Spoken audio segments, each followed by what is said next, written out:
Hi Year 8, Mrs Oxborough here. Slight change this week, doing a video so you can actually see me as we go through the lesson.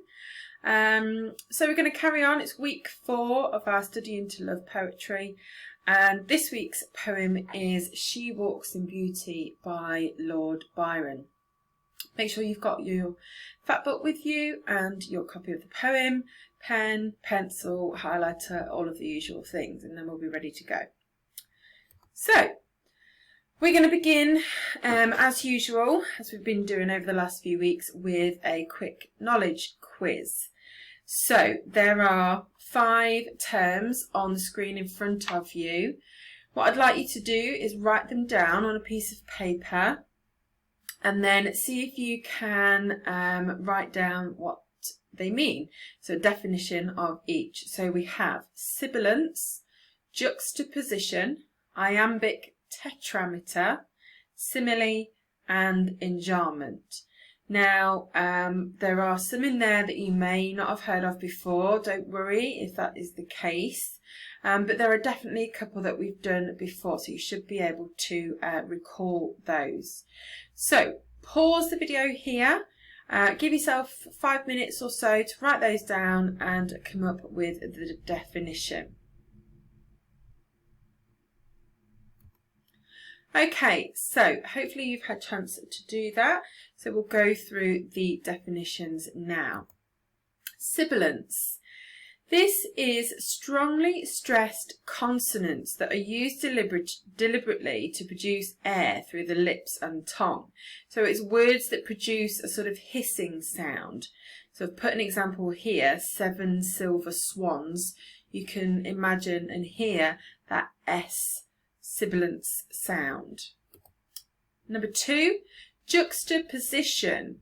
This is where you place 2 elements close together or side by side, and this is done in order to compare or contrast those 2 things. Sometimes it's used to show similarities, sometimes it's used to show differences. So it might be descriptions of light and dark or soft and hard. As we go through in today's poem, you'll be able to see that in action. Next one, iambic tetrameter. Now we, in previous weeks, have looked at iambic pentameter. This is slightly different. So iambic tetrameter is where you have 4 beats in a line of poetry.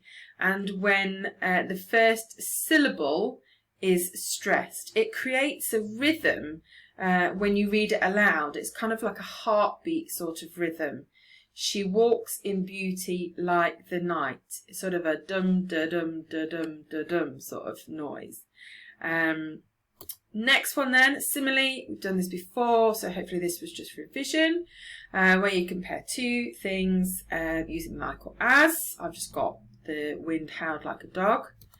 And enjambment, again, we've done this before in previous weeks. So this is the continuation of a sentence without a pause beyond the end of a line or a couplet or stanza in poetry.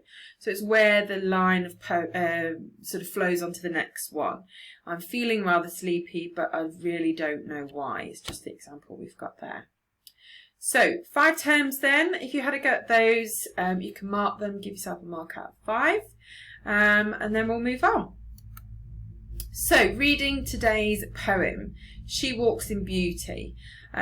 Take a few moments to read the poem to yourself, whether you do that aloud or in your head, that's up to you. If you find that a bit tricky, there's a link here to an audio version of it on YouTube. If you have a look in the comments section below this video, there should be the link there, so you can click on it and it'll take you straight to YouTube. So pause my video here, and whichever way you prefer, read the poem to yourself now. Okay, let's begin then just with a little bit of context. So we know that the poem is written by somebody called Lord Byron, and he was a leading romantic poet who focused on the influence of the senses and personal emotion and the power of the natural world. So just going to go through and list a few of the things that his poetry focused on. So he focused on the recognition of the influence of the senses and of personal emotion. The idea that the heart, or your emotions, is more powerful than the head. So logic and reason is often overridden by your powerful emotions and what you feel in your heart. And an understanding of the deep power of the natural world. So this poem specifically was written in 1813, and it is said to be inspired by an event where Byron saw his cousin's wife at a party. Her name was Mrs. Wilmot, and she was wearing a black sparkly morning dress. The poem is about her. So the poet describes this beautiful woman, and he sort of takes each part of her in turn to describe. And it really is a celebration of female beauty. So we're going to go straight on to our analysis now. So make sure that you have your copy of the poem in front of you, pen and the highlighter, so we can go through together and do our analysis. As previously, there'll be the notes on the screen in front of you. Feel free to pause at any point to take the notes in. Okay. She walks in beauty like the night of cloudless climes and starry skies, and all that's best of dark and bright meets in her aspect and her eyes, thus mellowed to that tender light which heaven to gaudy day denies. So this is the first stanza. So we begin with the use of the third person narrative as he's referring to she. We know that he's talking about this woman. So we've got a simile here. He's comparing her beauty to a starry sky. She walks in beauty like the night of cloudless climes and starry skies. So he's emphasising here her beauty and comparing it to that sort of twinkly beauty of the stars in the night sky. So we have here one of our key terms from our knowledge quiz at the start, this perhaps new word to you, juxtaposition. So it says, and all that's best of dark and bright. So we have a mixture of light and dark images, best of dark and bright. This suggests that she is a perfect balance of those opposites, and it's emphasising that to us. Towards the end of this stanza, thus mellowed to that tender light which heaven to gaudy day denies. So the image that he's creating of her is almost heavenly, and in this light from the starry sky, it makes her even more beautiful. And he sort of suggests that maybe this wouldn't be the same in the daylight when he refers to the gaudy day, and it might deny her beauty. Okay. Moving on. One shade the more, one ray the less, had half impaired the nameless grace which waves in every raven tress, or softly lightens o'er her face, where thoughts serenely sweet express, how pure, how dear their dwelling place. So, we've got use of enjambment here. Again, another one of our key terms from the quiz at the start. So you can see where the line continues, had half impaired the nameless grace which waves in every raven tress. So there's no punctuation at the end of that line, so it encourages us to continue on. This could suggest that the poet is overwhelmed by her beauty. He's almost excited and in a rush to get through his description of her. So throughout the poem, and there's more coming up in a second, but there are lots of references to different parts of her body or different parts of her appearance. The poet admires the woman and sees beauty in all of her appearance. So where it says here, which waves in every raven tress. So a tress is a description of her hair. Raven, she obviously had dark black hair. That her beauty radiates from every part of her. So another one of our key terms here, the use of sibilance. So the use of that S sound reflects her pure beauty. So it says serenely and sweet. These suggest that she has an almost angelic appearance, and the use of that sibilance emphasizes that. So finally in this stanza, where thoughts serenely sweet express how pure, how dear their dwelling place. So the poet focuses on the purity of her beauty, and it reflects her inner beauty. So she's as beautiful inside as she is outside, is the point he's trying to make.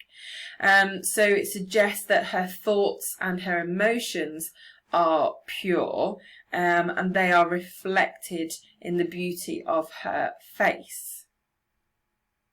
Okay, on to the final stanza then. And on that cheek and o'er that brow, so soft, so calm, yet eloquent, the smiles that win, the tints that glow, but tell of days in goodness spent, a mind at peace with all below, a heart whose love is innocent.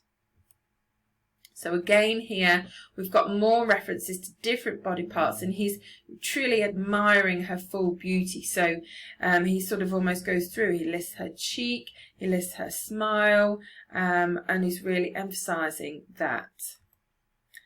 More use of sibilance here. It makes the lines sound soothing like her. So she's sweet, and her thoughts and her soft smile. Finally then, he's sort of reflecting at the end that she is virtuous and has a pure and innocent heart. Use of that exclamation mark to end the poem there really enforces this for us.